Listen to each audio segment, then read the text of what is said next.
বাজেটে স্বাস্থ্য খাতে বরাদ্দ রয়েছে জিডিপির ৫%। মূলত রোগ সারাতে হাসপাতালে চিকিৎসায় ওই বরাদ্দ ব্যয় হয়। চিকিৎসক ও বিশ্লেষকরা বলছেন, শুধু রোগের চিকিৎসায় নয়, রোগ প্রতিরোধ ব্যবস্থাকে বিনিয়োগ হিসেবে মনে করে এই খাতে বরাদ্দ বাড়ানো জরুরি। এতে চিকিৎসা করতে গিয়ে ব্যক্তিগত খরচের কারণে প্রতি বছর যে হারে দরিদ্র বাড়ছে তা ঠেকানো সম্ভব। রিপোর্টে আরও জানাচ্ছেন জান্নাতুল বাকিয়া কেকা। দেশের সবচেয়ে বড় মেডিকেল কলেজ হাসপাতাল ঢাকা মেডিকেলে প্রতিদিন বহির্বিভাগ ও জরুরি বিভাগ মিলিয়ে চিকিৎসা নিতে আসেন প্রায় ৫,০০০ রোগী, আর গড়ে ভর্তি থাকেন প্রায় ৪,৫০০। হাসপাতাল কর্তৃপক্ষ বলছেন, আগের বছরের তুলনায় বাজেট বরাদ্দ ১০ থেকে ১৫% বাড়লেও চিকিৎসা উপকরণের দাম বেড়ে যাওয়ায় এর সুফল আসে না। আমরা মনে করি যে যেটা আমরা খাবারের ব্যবস্থা করতে পেরেছি এটা যথেষ্ট ভালো একজন রোগীর জন্য। আর অন্যান্য ওষুধপত্র বা এগুলোর ক্ষেত্রেও আমরা চেষ্টা করি যতটা সম্ভব রোগীদের সাপোর্ট দেওয়া, কারণ 70% 75% ওষুধ আমরা এই বাজেটের মধ্যে থেকে সংস্থান করতে পারি। আর আমরা একটা প্রায়োরিটি দিই যে আইসিইউ পেশেন্টগুলো যেহেতু খারাপ, তাদের অনেক বেশি ওষুধপত্র লাগে। যতগুলো আইসিইউ আছে আমাদের, আইসিইউর পেশেন্টের যেন কিছু না কিনতে হয়। হসপিটালে যাওয়ার পরে রোগীদেরকে যে ফ্যাসিলিটিসগুলো দেওয়ার দরকার, সেই দিকে যদি আমরা বাজেট বাড়াই তাহলে হচ্ছে যে রোগীরা এখন যে সুবিধাটা পাচ্ছে তার থেকে বেশি সুবিধা পাবে, এবং বেশি সুবিধা পেলে যেটা হবে তাদের বাইরের থেকে যে সার্ভিসটা নিতে হয় পকেটের পয়সা খরচ করে সেটা কমে যাবে।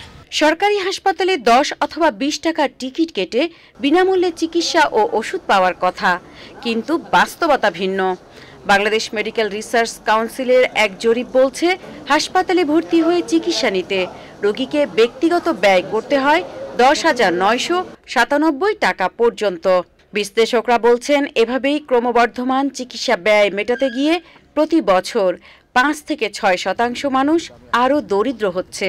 ২৬০০ বেডের এগেন্স্টে ৪,০০০ বা ৪,০০০ রোগী থাকে, কাজেই ব্যয়টা তো স্বাভাবিকভাবেই একটু ডিস্ট্রিবিউটেড হয়ে যায়।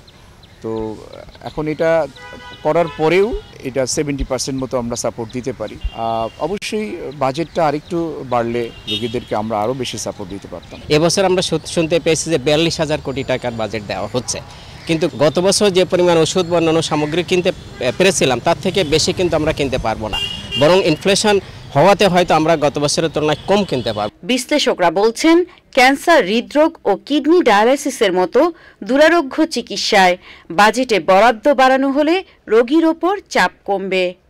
হাসপাতাল এবং রোগীর চাহিদা অনুযায়ী কোন খাতে কিভাবে কি পরিমাণ বরাদ্দ দিলে স্বাস্থ্য খাতের যে বাজেট সেটা যথোপযুক্তভাবে জনমুখী হবে, সেই বিষয়টা কিন্তু এখনো পর্যন্ত উপেক্ষিত থাকছে।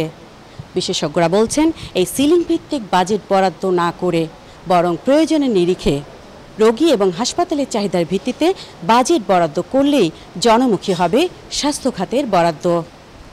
ঢাকা মেডিকেল কলেজ হাসপাতাল থেকে জান্নাতুল বাকিয়া কেকা, চ্যানেল আই।